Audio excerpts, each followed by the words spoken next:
Yep.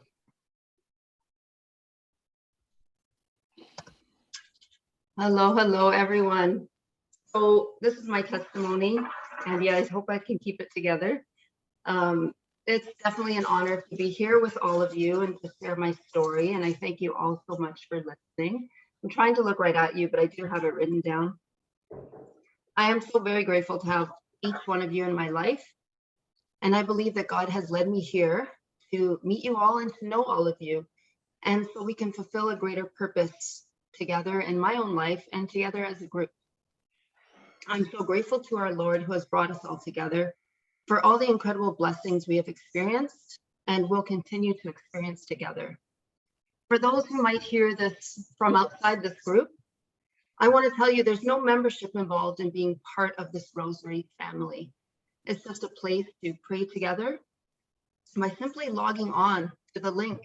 And the reward is how much you will learn and grow from being a part of this group of incredible people who have such a deep love of Christ, and that God will shape you to carry out his will in your life. I've learned so much through so many of our experiences, and I believe that what I have learned in my faith outside of this group has led me here to bring me to greater heights.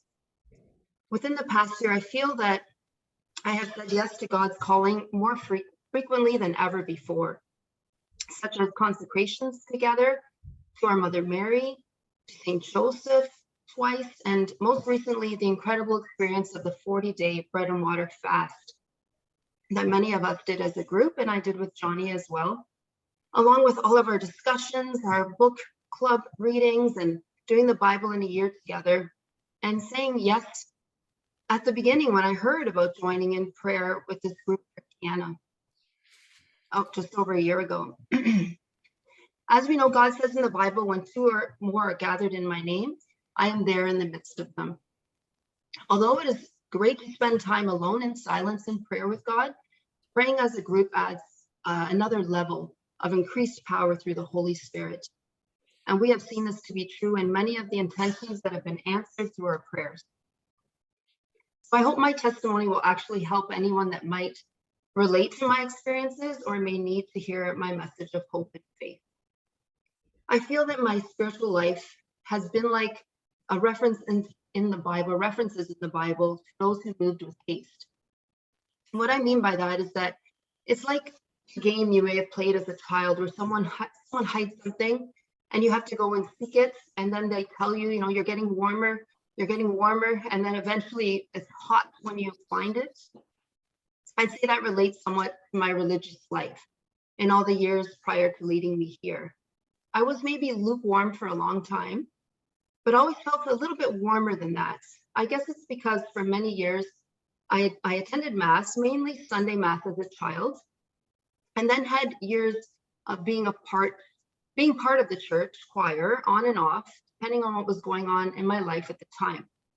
However, as I got older, when things came up in my life that felt like God was asking me to participate, I often said yes, like I was moving with an eagerness to grow deeper in my spiritual life. That somewhat lukewarmness, though, changed drastically for me just a few short years ago, specifically around a time in my life when I went through a very deep and dark depression. Let me start at the beginning, a brief summary of how I grew up. As a family of 5 with my 2 sisters, we attended Catholic Mass at St. Mary's Church in Owen Sound. And as a regular Sunday ritual, we would often go out and enjoy a nice lunch together, often at our favorite Chinese restaurant. My parents worked a lot. They had their own hair salon, which left Sunday mainly as their family day. I attended Catholic elementary and high school, and I had all my sacraments as per the regular school schedule. As a young child, I played piano, and I had singing lessons for many years. Music has always played a very big role in my life. With my 2 sisters and lots of cousins, our family was very close. I spent the entire summers with my closest cousin, who was a year younger than myself. She attended this group a few times as well. We used to stay at my house for part of the summer, and then at her house in Toronto for the other part of the summer. And we'd play a lot at her cottage and fish or catch frogs by the water. Not that I would touch them now. I remember this one time, a couple of the frogs that we caught had died in the buckets that we left them in, and we'd actually bury them. And I remember putting a little cross with sticks and singing a little funeral song, "Let There Be Peace on Earth," as part of our little funeral. So music was always a big part of me, with a religious underpinning, and eventually led me to various church choirs, as I mentioned. Then after high school, there was university, and with that came less and less time to go to mass regularly, as school studies kept me too occupied. Then fast forward to one day at my first job after graduating in May 1996, where I met Johnny, and we were married a few short years later in August 1999. Johnny grew up in a very devout Catholic family. I remember first meeting his family in Winnipeg and being so surprised by how suddenly the entire room would just begin praying. Just everybody would just fall on their knees, and all of a sudden, no matter what conversations are going on, his mom and his aunts would be speaking in Portuguese, and then all of a sudden, everyone would go to their knees, including all the young grandchildren. And in English, there was some whispering of, "Oh, we're praying the Rosary now." Oh, okay. So it was so moving, and it was something that I never did as a group in my large family. Needless to say, Johnny's faith pulled me back from a few years of not regularly practicing. And like I said about that warmer game, I guess that was getting my faith a bit warmer together with him. Within the next 2 years, we had our 2 boys, honeymoon children, the first one. And along the years of motherhood, there have been people that I feel God put along my path for a reason, not only for myself, but for the seeds of faith to be strongly planted in my children from a young age. Like these people were gardeners planting along with me in this garden of life. One beautiful soul that I definitely have to mention was my neighbor, Senora Auda. God rest her beautiful soul. We had bought our first house together in a neighborhood with a Portuguese church right down the street from us, walking distance. And there were many devout widows in that area that would walk daily to mass. One of these was Auda Pereira. She was a widow from a young age, as her husband died young of an illness, and they never had any children. She used to offer all the children candy from her assorted candy tray, and she would always say, "Oh, I love all the children." Johnny's aunt mentioned to us one day that Auda had a tradition of bringing Nossa Senhora, the Lady of Fatima, to people's homes, and she would pray the Rosary with them and pick her up the following week. She mentioned to me that since I had young children, I didn't have to say yes. Right? I might be too busy, or the house might be messy, or too busy for young parents to do that. But I thought right away, no, I would definitely say yes, because I wanted them to have a faith-filled family life that I had witnessed in his family, mostly, beyond just attending Sunday Mass. I used to love having her visit. Our children would play on the carpet near us as we prayed at the table, and eventually they'd climb up to the chairs and they'd begin praying and sharing and saying a decade. I'll never forget Senora Auda's face, that big smile and holding in our giggles as we watched their chubby cheeks say the prayers. I'll really treasure that image forever. At first, when she'd leave the Lady of Fatima with us for the week, we'd move her over to the bedroom if people were coming by. And over the years, though, we felt, no, she's just right there in the living room with us all week. And it was just so neat because we would see her going to people's houses different Mondays, and there she goes down the street carrying her with a beautiful white veil over her, the Lady of Fatima. And I used to visit her at times over the years and share a tea with her or help her with phone calls, especially calls to Rogers. When she needed me to pick up something, I would pick up something from the store for her. I'll never forget her messages. She had a very thick Portuguese accent, and she'd often leave messages on our answering machine, and her voice would start with, "Elizabeth, it's her neighbor Auda."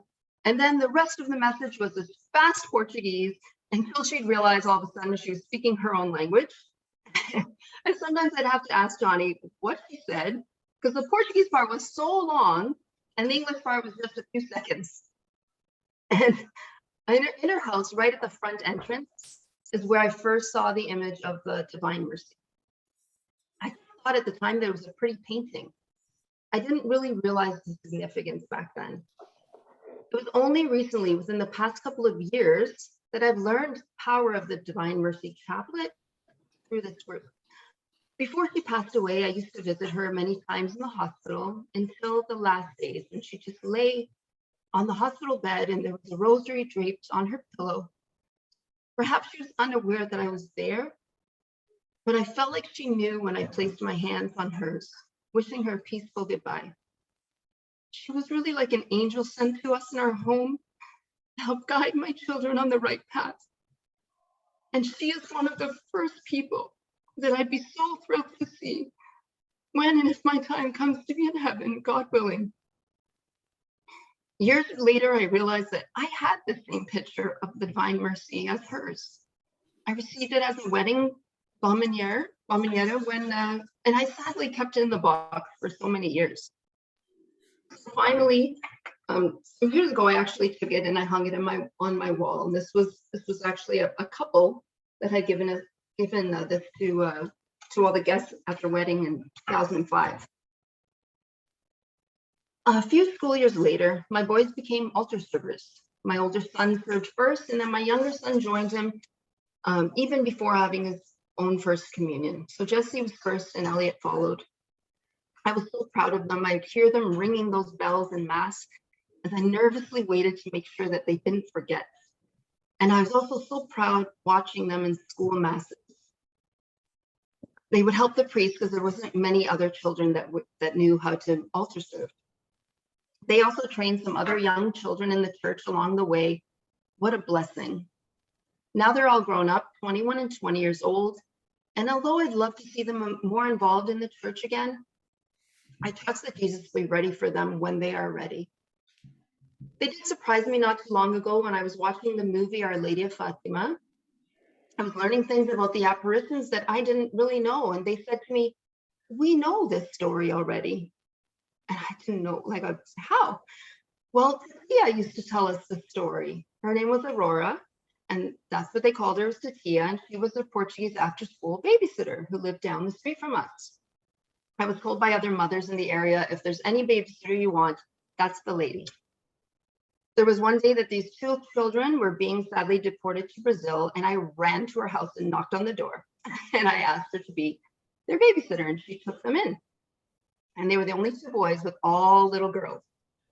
And I used to say to them sometimes when they'd complain, I'd say, that's not the babysitter. Your dad has 5 sisters. He had to live with 5 sisters and a brother. So the girls used to drive them crazy sometimes.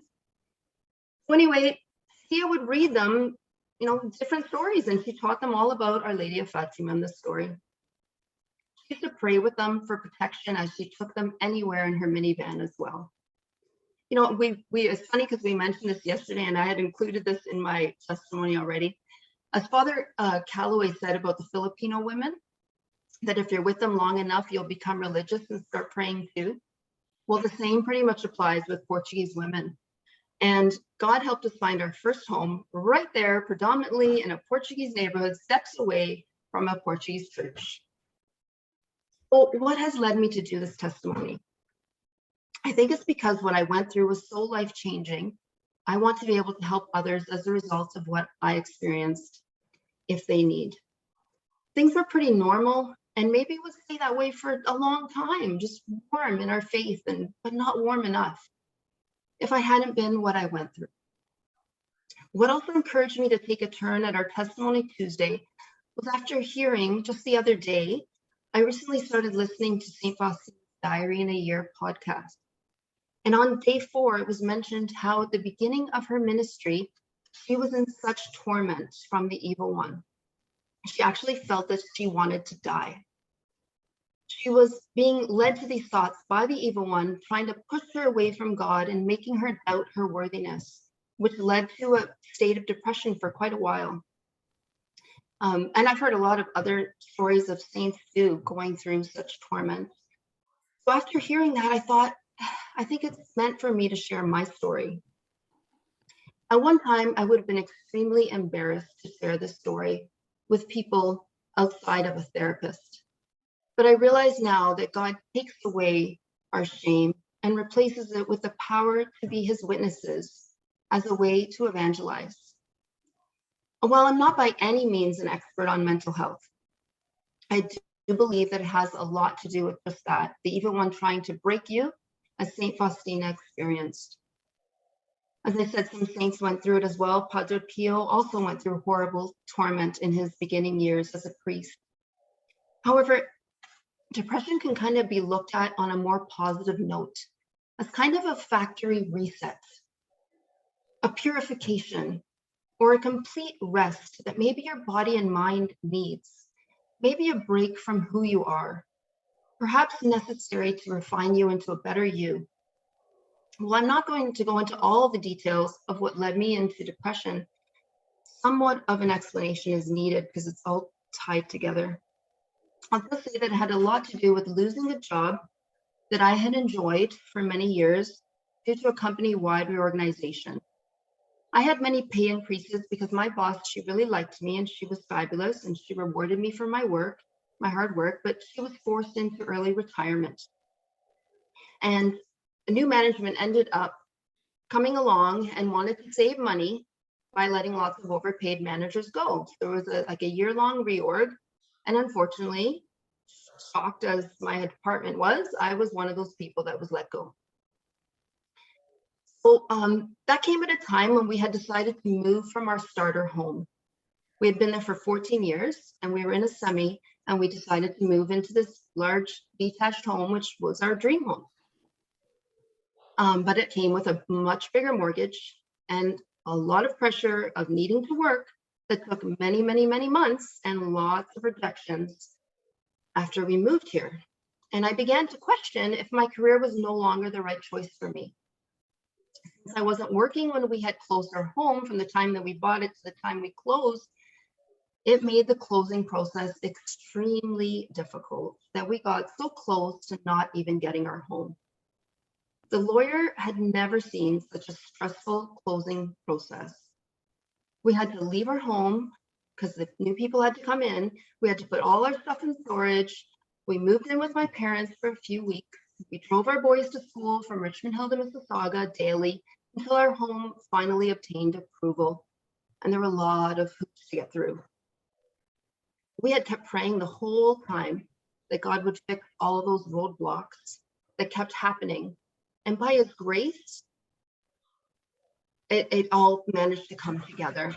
The night that we drove up to our home, I just started to sob in complete gratitude to God as we pulled in that driveway.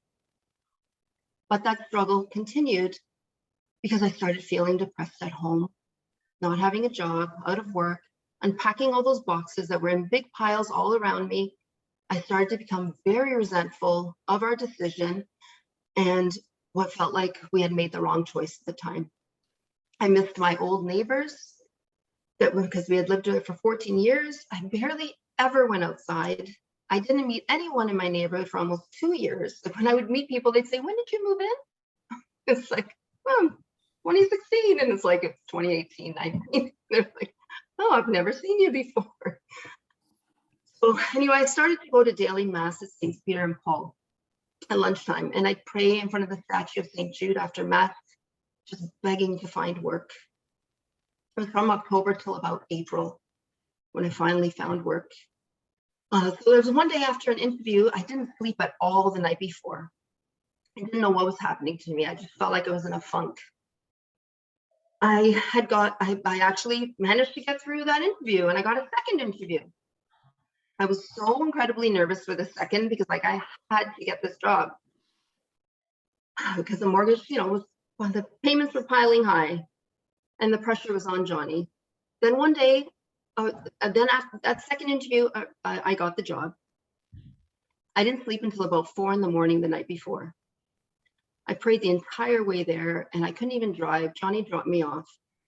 And I was so surprised when I got that job. So again, I was an accounting manager.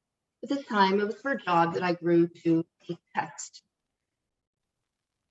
The anxiety set in, the need for meds set in. I could barely get through the day. I have regular middle of the night panic attacks because here was the job that I was meant to get, I thought, and I couldn't stand it. And that went on for 10 months. I would call Johnny during the day and just say, I'm just gonna tell them I'm sick, and I just wanted to leave, and I was so desperate. I would leave the work and I would just hope that a car would just hit me. I just felt like I would just die. It would just be better if I would just die. I know it sounds totally crazy, but I was so miserable there. That was fall of 2016, and I started to give up. I just threw in the towel. I just didn't show up on Monday. I just filed a sick claim, and I just didn't show up on Monday, which is not like me. I wasn't motivated to find another job. I felt like a restaurant that opens up on the same corner and keeps shutting down, and it never keeps failing. And I didn't know what other work I could do. That's all I knew. I went to school to be an accountant, and that was the only work that I knew. And I felt like I lost sight of who I was. I was so used to being a mom, a wife, a busy person who ran from the office in my suit to my boys' soccer games, taking care of all the regular household duties, helping with homework with love. But at the same time, I was feeling lost as an individual. So for months, I began to just lay on the couch, only getting up when my boys would get home from school. My motivation to do almost anything diminished rapidly. I stopped attending mass. Johnny began to go places without me, making excuses for why I wasn't there. I ended up attending a hospital group, the therapy class. These sessions didn't help me very much. I just had no desire, and I was so resentful towards life. I hated popping pills. I felt like they were sucking the life out of me. I know maybe it helps other people, but it wasn't helping me. It wasn't making me feel better. So finally, the doctor at the hospital program recommended that I be hospitalized. And I absolutely could not stand that idea. I was so embarrassed. I didn't want my boys to see that happen to me. But they said if I didn't go, they would bring an ambulance to my house and take me there. Because I just obsessed at how much I hated my home. I was so angry. And it was right before Easter of 2017 when I was there. And what I experienced there, I thought, I never imagined would happen to me. I'll never forget the screaming that I heard there in the mental health ward. A girl screaming over and over of wanting to go home when I felt that I was screaming on the inside. People were around me were in so much distress.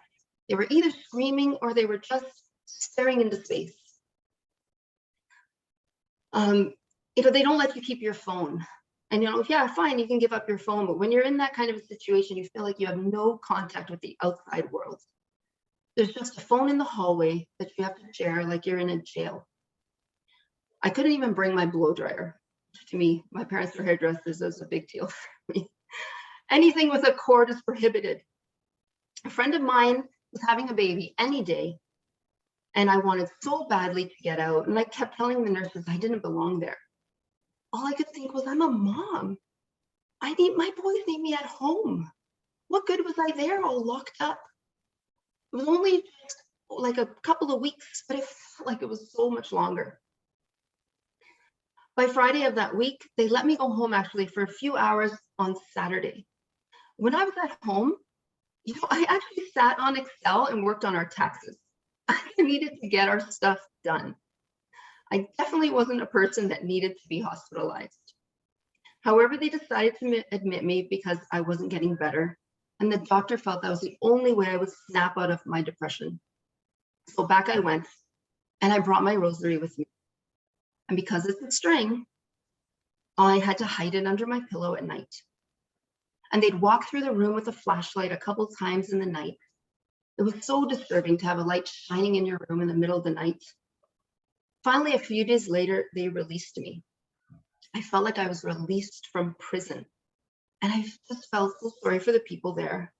I had met a young girl who was my roommate. She was only 17. She was so full of life. She walked around And she introduced me to everyone, all the nurses. She was so social. I couldn't understand why she was there. And she introduced me like as if I was her roomie, like I was going to live there for a while. And there was a sweet older man who would tell stories over and over again. A bubbly lady who asked for Johnny to bring her some tips when he would come to visit. I'll skip ahead a bit. Now, I prayed for them that God would heal their hearts and heal what they were going through. I'll skip ahead a bit. A few months later, there was a family wedding in July of 2017 out west in Winnipeg for a cousin of Johnny's, and I was in still no condition to go. I wasn't taking care of myself.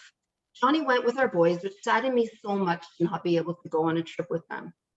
I was barely eating, so he was worried about me staying home alone for a couple of weeks. And he didn't want me to come home because he just couldn't handle seeing me like that anymore. So yeah, what I didn't know was that when they came back a couple of weeks later, they didn't take me back home.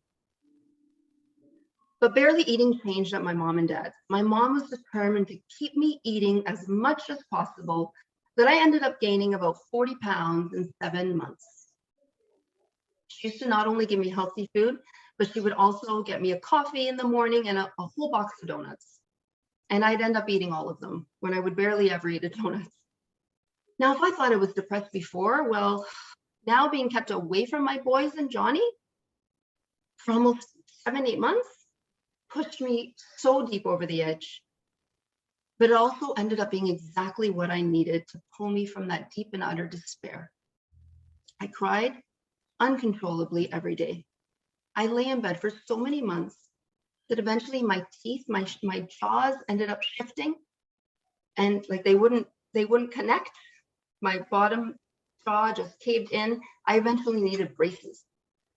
The dentist said that was the only thing that would fix it.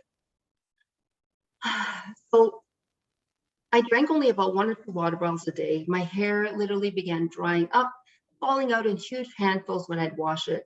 I'm surprised I wasn't completely dehydrated. I would stay up all night watching TV, and I'd sleep on and off during the day. Being away from my family made me feel even more hopeless. I wanted to be so unhealthy. I would just cry to my mom that I just wanted to die. I never wanted to kill myself. I only just wanted to die naturally. My mom and dad obviously hated seeing me like that.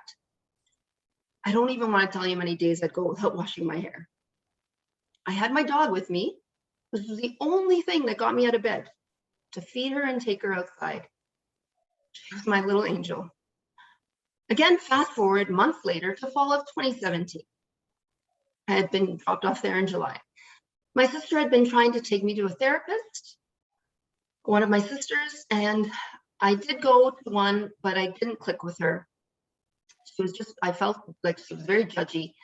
Nothing was working, and they were so distraught of what to do, and they just thought I was being difficult. Then things started to change that I began to take notice of. Years ago, I attended this Lenten series at my church, and there was a visiting priest there, and he had made reference to making time for God like a slice of pizza. And you know, the busyness of life was all the toppings. But he said that at least if you could get that little slice out each day, that was a good thing. Well, one day, early fall, my mom brought me a coffee. And of course, some few yummy, fattening pumpkin cheesecake treats. On that cup, there was a drawing of a pie with dots on it, and there was a slice missing on the cup. I had never, ever seen that cup, and I had never seen that cup again. I don't know if any of you have seen that cup, but I've Googled Starbucks cups. I've never seen that cup again. I felt like it was a sign, a reminder that I wasn't giving daily time to God that he deserved. Shortly after that, one day, I had picked up this letter. A family friend, it was actually a new girlfriend of our best man, Johnny's cousin. I had only met a few times before this all happened, but I felt I had some kind of connection with her. And she had passed over a letter to my boys that they had dropped off for me, and it sat on the dresser for many months. I didn't open it. One day around the beginning of October, I decided to open it, and there was a very empathetic letter inside and some prayers. It was months later when I spoke to her that we discovered that it was around the same time that I read her letter, that she was in Mass and she was praying after Mass, and she started sobbing, and her fiance, they had gotten engaged, asked her what was going on, and she said she could feel Liz's pain. And those things, that reading that letter and that coffee cup and just the feeling of just not giving time to God and just being so hopeless made me start to watch daily mass on TV. My mom started hearing this singing from my room, and she thought I had started singing. I watched the 12 p.m. mass daily, and if it was a good homily, I'd sit again and watch it at 1 p.m. with my mom. I miss singing, and I started to really miss my life. So on a daily basis, there was my faith getting warmer. We were approaching Advent, and after not having been to mass for so long, that from the spring of that year, I finally decided to go to mass. Like we say in Rosary, just go to a church, he is there. There was a lovely charismatic priest in Richmond Hill, Father Powell, and I decided to go talk to him and have confession. I felt like my family was falling apart at my fingertips, and I felt like my marriage was in trouble. I brought my mini wedding album that I had gifted my parents. We had gifted my parents, he blessed it, and he said we would be fine. He assured me my marriage and my family would get through this. For about 6 years before, Johnny and I had been marriage prep facilitators at our church. We couldn't say no when the priest had asked us, so I felt like our marriage failing was not an option. After leaving the church one day, I saw the building next door was Catholic Family Services. I asked my mom to go with me, and I made an intake appointment. I knew if I was going to go back home, I had to get better soon. I learned that in depression, no one can pull you out of it. The timing just has to be right for you to be the one to switch that light on inside and put in that effort to get better. The therapist that I had was absolutely amazing. She was wise beyond her years. I owe so much to the wonderful empathy that she showed me. I speak volumes of how amazing Catholic Family Services is. She led me into positive thinking and deep healing. It truly makes a difference when you click with a therapist. I started attending Sunday Mass with my mom, and after therapy appointments, I go and kneel in front of our Mother Mary at church next door and ask for her protection. I put my prayers in a petition box, mainly to be reunited with my family. One day I had a little tea light that it was on the marble floor in front of Lady of Fatima, and it tripped into 3 circles, forming 4 with the base of the candle. I felt like it was a sign that the 4 of us would be bonded together soon. I used to go for walks with my dog, and I'd have this overwhelming sadness, and I would just cry on walks and sing. And one day I was on a walk, and this young man just all of a sudden started chatting with me about our dogs, as people with dogs often do. He explained to me his mom had broken her leg, she had fallen, and he was helping by taking the dog for a walk. I felt like God sent me this angel, this young man to cheer me up, and I felt this overwhelming longing to see my boys. I hadn't driven a car for almost the entire year and finally got up the courage to start living again. I began to take my parents' car, drive over from Richmond Hill to Mississauga to see my younger son Elliot's hockey games. And then I go back to my parents' house and sleep there. Finally, I began seeing Johnny and our boys a few times, till at last we attended Christmas Mass in Richmond Hill together. After being separated for almost 8 months in the new year, I returned home. I started making an effort for a career change. I began to feel like life was sparkly, which is also when the Holy Spirit starts to come inside of you, and that makes a big difference in your life. Finally, the work I found gave me such a feeling of immense joy. Although it was a flexible schedule and not a full-time job, like the overtime kind of job I was used to.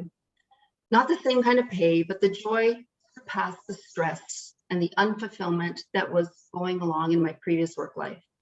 I was so done with month-end closes that kept me there till almost midnight the first week of every month, and the constant work that never felt finished.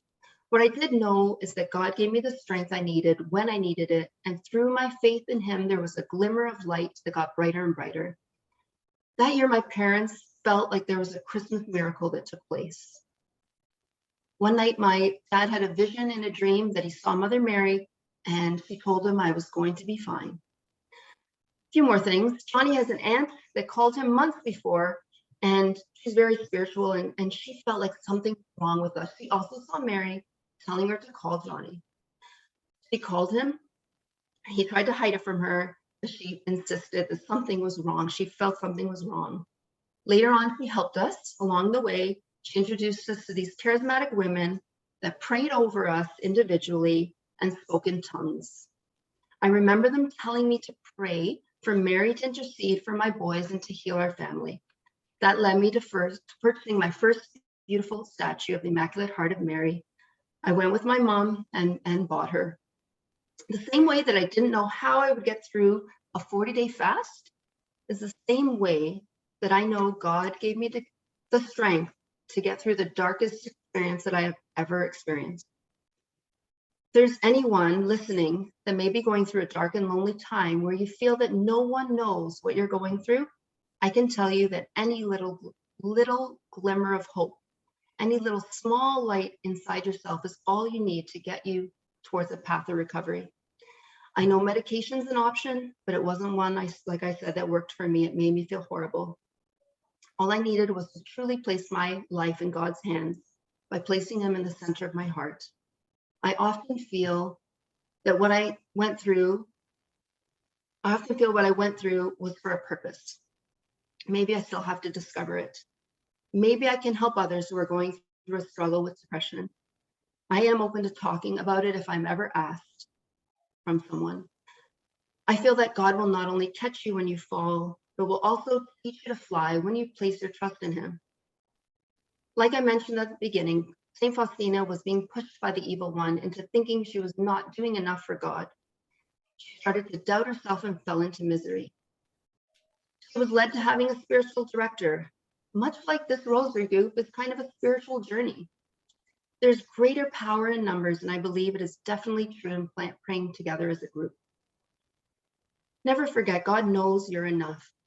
Doubt and fear is evil, and God wants us to feel his presence in our lives. Although sometimes I feel that I am not doing enough, that little drop of what I offer up in faith is enough to invoke the Holy Spirit to start working in me. It grows as you grow in obedience and in trust of God. That feeling of getting warmer for me is starting to feel more like a hot air balloon. Not only is that warmth there, but it's also feeling like I'm starting to soar to new heights, working hand in hand to warm my heart and lift me up closer and closer to God. I thank you all so much for listening to my story. And I tell you, God undoes shame and turns it into glory. Thank you. Amen. So beautiful. It's Beautiful. Thank you, Elizabeth. Thank you, Beautiful. Liz. That was beautiful. That took courage, That was Liz, awesome. to Oh, share that. Oh, Yeah. You had me You in guys tears, have man. been through Yeah. so much. Yeah. Wow. yeah. God bless Where are you you, going, Liz. Johnny? Yeah. Proud of her, Johnny. Yeah. And, So and You that's guys are inspiring. rocks. You guys are That rocks. was great. very That inspiring. was Thank you. great. Yeah, that was great. Very Thank inspiring. you. And you know, Yeah. we meet inspiring. so many people in life and we don't know what their background is, Yeah. right? Exactly. Wow. I could say, Liz, if I could say something, I Yeah. think each and every one of us on this call, I can tell you myself, have gone through family members that have gone through what you went through. I had my dad that was institutionalized as well. So Right. it got me by your testimony. And all of us know somebody, either a family member. Yep. And I really believe you helped some people tonight. So thank you. Thank you. I hope so. Yeah. Thank you. Yeah. Yeah. Yeah. Thank you for Yeah. sharing.